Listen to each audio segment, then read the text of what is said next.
So, you know when I said I changed my mind a lot regarding this game room? Well, I've only gone and done it again.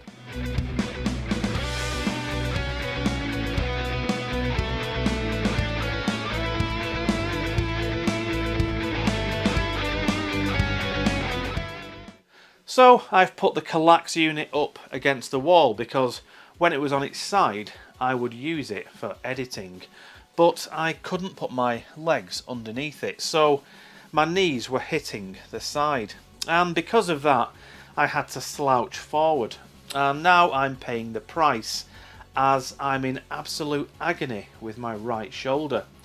So I put it on its end and put it flat against the wall.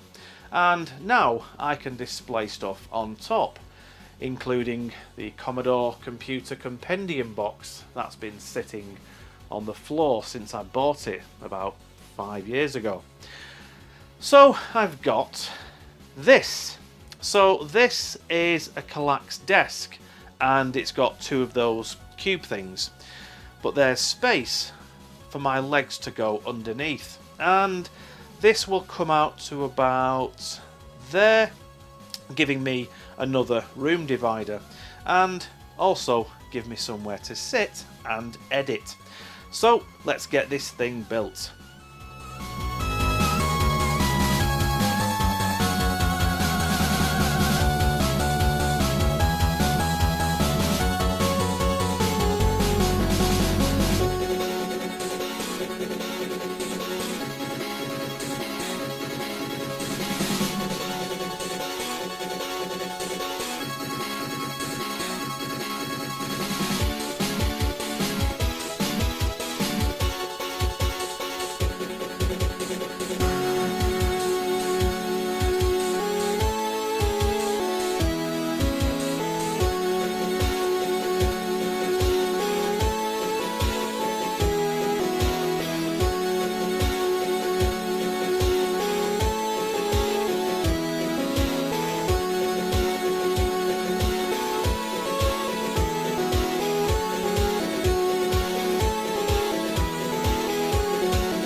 Well, that was a lot easier than I thought, and it looks really good. I just need to build another set of drawers like these. And as I was building it, I had an idea regarding this TV. So I'm thinking of putting it on here, facing this way, and my Amstrad monitor next to it facing the same way.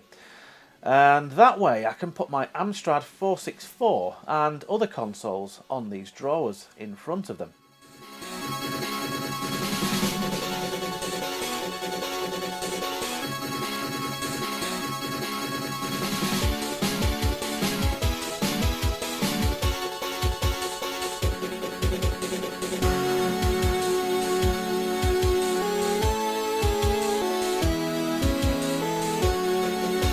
So that looks okay, but I did have to angle the TV so I can see the screen better.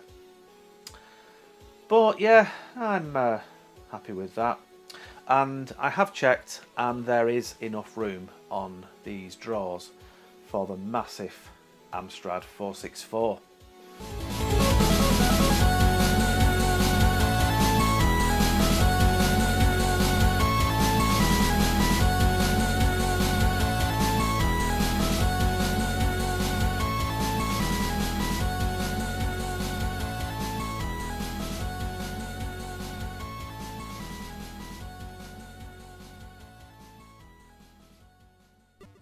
So the new drawers are in place, and I was going to move my existing drawers to the bottom there and replace these with a cupboard door. So the Kallax range have like an insert with a door on it, but I've read some bad reviews saying that the hinges on the door come away from the insert and the Kallax itself. But I've decided to throw caution to the wind and buy one anyway. Now, I was about to start assembling this when I noticed that the veneer has some damage, and unfortunately it's on the front and not on the back. If it was on the back, I would just colour it in with a black Sharpie. So what I'm going to do is just go back to my original idea, and instead of moving those drawers to there, I'm just going to go back to Ikea, refund that, and buy another set of drawers. So back to Ikea for the third time in a week. So I'm back from Ikea, and I double checked these before I came home to make sure there was no damage, and everything is good. So all I need to do now is build these drawers and put them in there. So that is all the drawers in place, and I thought I'd put my Amstrad there to see how it looks, and I've made a bit of a boo-boo. So for some reason I thought the sockets for these cables were on this end.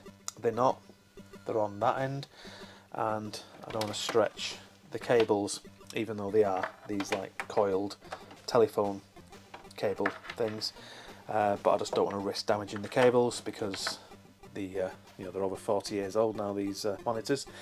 So what I'm going to do is either swap these round so that the Amstrad's on this side, but what I'm thinking of is I've got this down there, that little black box thing is like a storage case thing for cassette tapes, and there's nowhere to put that in here. So what I'm going to put it on here, and hopefully it'll support the weight of this red TV. So I'm going to put this on top of the cassette case and have the Amstrad monitor back where it was, with its back to the wall, and just have the Amstrad on the desk in front of it. So I'm going to do that, and also I need to turn my attention to this Nedby. And yes, that is how you pronounce it. I've been calling it Gnedby for years, but the G is silent. And at the moment, if I do that, the tapes fall to the back. On this one, I've got some unboxed Famicom games and some duplicate Atari cartridges at the back, so you can push on them and they're going nowhere. But I've ran out of unboxed games, so what I'm doing is I've taken inspiration from Retro Ghetto, and he uses this. So this is cable trunking to hide cables, and the one he uses is a little bit thicker than this because it's for like taller games like 360, Wii, PS3, but I only needed a smaller piece for the tapes, and besides, the thicker the cable trunking, the dearer it got. This 2 metre length cost me about £8 from B&Q, so I just thought I'm just going to try this. It should be thick enough for what I need, and I'm going to cut it to length. Hopefully I won't have to use a hacksaw, because I think the plastic is, the plastic's thin enough for me to just cut it with a Stanley knife. And I'm going to attach it with, where is it, this double-sided sticky tape. And so yeah, I just need to take one shelf out, and obviously a cassette so I can measure the distance from the front, and I've got to do that 10 times because there's 10 shelves of hit squads, and probably the same for the Commodore 64, so I probably will just do the Amstrad shelves for the time being, and if I'm happy with that, then I'll replace the unboxed games with the trunking. So that's done, and I think it looks a lot better than it was, especially with the cassette case underneath. And also, when the screens were facing that way, it would have been awkward for me to play my gun games with the light phaser on the Master System and the zapper on the NES. And I've also got a light gun for the Amstrad. So having them facing this way makes it a lot easier to play gun games. And I've also got somewhere to put my GX4000, well, the box anyway. So it's time to start snipping that trunk in and getting it in place on the Nedby.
Let's see if these are any better.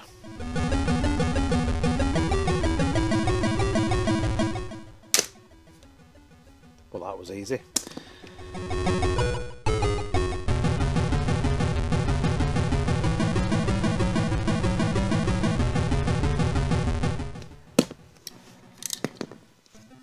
Much better.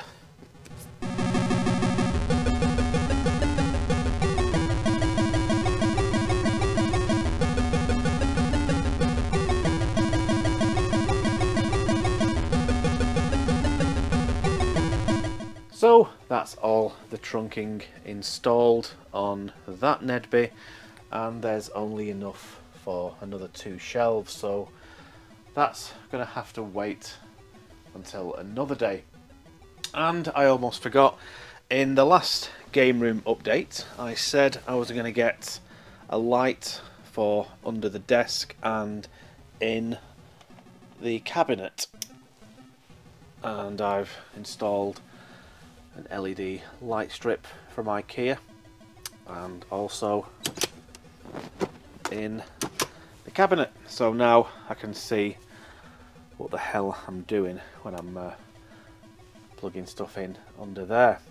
And it's quite handy because both lights are connected to that hub there, so it reduces the amount of plugs. And of course this one is on a sensor, so it goes off after a few seconds. There we go. So that's this section of the game room complete, and I've got it to how I want it. Well, until I change my mind again. Hopefully not. So if you're wondering why I've not done many videos this year, it's because I've changed my editing software. So for the last 3 years or so I've been using Premiere Pro and been paying about £30 a month, and this year they put the price up to like 57. So I just thought, nah, I need to cancel that and find a cheaper alternative. So I cancelled my membership with Adobe Creative Cloud, and I've discovered DaVinci Resolve, which there's a free version and a paid version. With the free version you can do about 90% of the things you can with the paid version. And the good thing about the paid version is it's just, I think it's £285 and that's it. So it's not a yearly subscription like it is with Adobe. So all updates are free after that, but for the time being I've got the free version, and I'm just trying to get my head round the software. I could do a video in no time on Premiere Pro. I knew that like the back of my hand. But with DaVinci Resolve, I'm actually editing this video you're watching now on DaVinci, and it's taken a lot longer than I'd hoped. But anyway, from new software to some old software. So I thought I would finish off the video by showing some pickups. And these are games I've got off eBay and Facebook, but a lot of them are from Manic Miners in Warrington. So the first game we're going to take a look at is one I had on the Commodore 64 back in the day. And it was a pretty hard game on the Commodore 64. That version is better, but this one is far too easy. And that is The Living Daylights on the Amstrad CPC. Now this is the disc version. So when I went on eBay, I wasn't expecting to find the disc version. I was just looking for the tape version, but this was on auction, and I think this finished at about £14. Unfortunately though, it doesn't work. It gets the loading screen and crashes, but I can download the ROM off CPC Power, put it on the GoTech and play it on my 6128 Plus. But yeah, this version you can just run from left to right and just basically just bypass the level, just get right to the end and finish it within like 10-15 minutes. So that's Living Daylights, and the next two are again for the Amstrad, and these are Hit Squads. Now I've not bought Hit Squads for quite a while, mainly because the ones I have left to get are the heavy hitters, so the more expensive ones. But every now and again some will turn up on Facebook, because I'm in a group on Facebook called the Hit Squad Collective. So the first one is Vindicators, based on the Atari arcade game. Now this one looks really nice on the Amstrad. It's not a Spectrum port, but it looks nice and plays really well. It's just, it lacks atmosphere because there's no music in game and the sound effects are pretty minimal. But other than that, it's a great port. And the next game is Terminator 2 Judgment Day. So I had this, like most games, on the Commodore 64 back in the day. I've never actually owned this on the Amstrad. I've seen it being played on Zypho's live streams and what have you, but yeah, it's a really good port, but it does lack two levels. So on the Commodore 64 there's two platform levels. There's the one where you play as Sarah Connor escaping the hospital, and another where you're in Skynet as the T-800. So that was Terminator 2. And this next game is one I had on the PlayStation. So I think the Christmas I got my PlayStation, I think it was Dark Forces, The Lost World, Jurassic Park, and Alien Trilogy, and this. And I've kept all those other games, but for some reason I traded this one in. And I've recently reacquired it, and that is Tekken 2. Now this was only £10, and it is in really, really nice condition. The disc is immaculate, and it's got the manual, and as a bonus, it's even got the Autumn Christmas Releases demo disc. And yeah, I put this on. As you can see, I've captured some footage. Yeah, it hasn't aged well. It does look very, very dated to what it did 30 years ago. No, I think it was 28 years ago I got that. So these next two games are on the ZX Spectrum, and I could not leave these behind because this next one was only £2, and that is Road Blasters, another Atari classic arcade. Now I did a video a couple of years ago on this, and I only briefly played the Spectrum version, but from what I remember it wasn't too bad. The best version for me outside of the arcade is the Atari Lynx version. But yeah, for £2 I could not leave that behind, especially with it being complete. And the next one is a game I've already got, but the inlay is damaged, and that is Target Renegade. Now this was £5, but I didn't mind paying that because I used to love playing this game with my mates on his Spectrum. So the instructions are printed on the reverse of the inlay, but the one I've got, it's been put in the wrong case. So the case I've got has got those like plastic pegs to go into the spools of the tape, and it's pierced the inlay. So I just bought another copy. And the next two are on the NES. Now, I've said in previous videos, I don't mind buying unboxed NES. Any other console has to be boxed with instructions. The NES I'm not too bothered about because they do look nice on a shelf, whereas the boxes are getting more and more expensive if they're intact. I mean, look at poor Excitebike there. It's missing the top flap. No idea what I was thinking when I bought that. So yeah, I'm not too bothered about buying unboxed NES games. So this next game is based on Walt Disney World, and that is Disney Adventures in the Magic Kingdom. Now, it's basically just walking around Magic Kingdom in Florida, and when you go onto the attractions or the rides, it's basically a mini game. So each ride is a mini game, and you can walk up to characters and interact with them. But yeah, a little fun game. That was only a £5. And this next game has everything but the box. So it's got the dust cover and the instructions. And I used to love playing this in the arcade and on the Commodore 64. That is the classic arcade conversion of Ivan Iron Man Stewart's Super Off-Road. And like I said, it's got the instructions and a really nice dust cover with like I don't know if you can see that, like metallic Nintendo logo. I've never seen that before.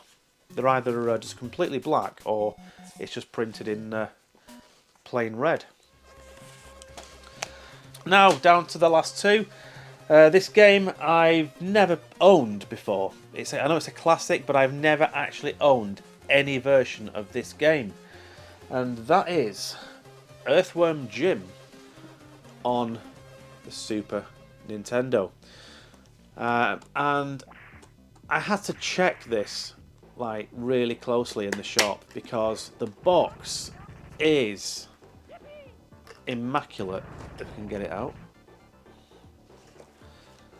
So yeah, I was convinced this was a repro box, and I was sniffing it in the shop, and I'm like, this has got to be a repro.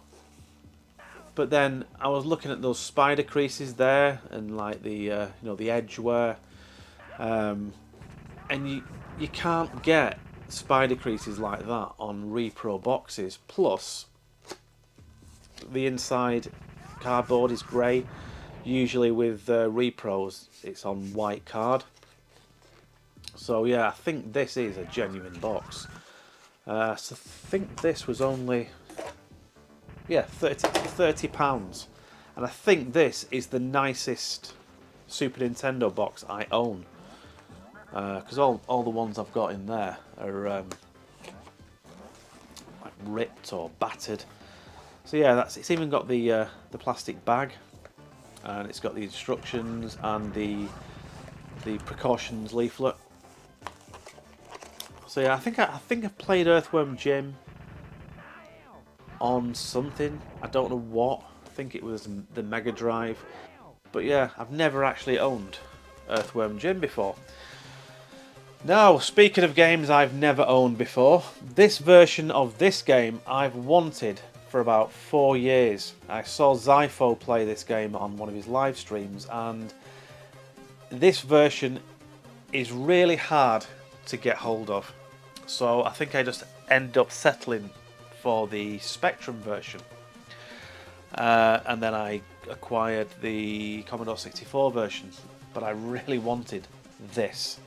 Now, these games on this system don't really come up that often on eBay, and I just had to get this. It was on auction think it finished about a week ago, and I had to get this game because I've really wanted to play this version of this game for years, and that is Navy SEALs on the GX4000. And you've guessed it, it's complete. Now, this is probably one of the most addictive games I have ever played. Because it's on cartridge, you don't have to load it. So if you die and it goes back to the title screen, you just keep spamming the fire button, and you can skip past all the intros. But yeah, it's a really, really addictive game. It's one of those games where you've got to learn where everything is because you've got a very, very tight time limit. So basically you have to defuse all the bombs on the level. I think there's 9 bombs, and each bomb is a checkpoint. So once you've defused a bomb, if you die, you go back to that bomb. And another good thing about this game is the enemies stay dead. So once you've disposed of an enemy, they don't respawn. But yeah, I was playing this for ages the other day, and I can't wait to play this again. It's like plastic crack, this game. And I mean, the other 2 games are okay. The Spectrum version is the only version of this game on a cassette. The Commodore and the Amstrad are cartridge based, and the ST and Amiga are on disc. So the Spectrum version is the only one where you have to sit and load each level. So that's it for this yet another impromptu video. I just thought I'd do some game pickups rather than it being just a video about me building a desk. Anyway, thanks for watching, and I'll see you on the next one. Take care, bye!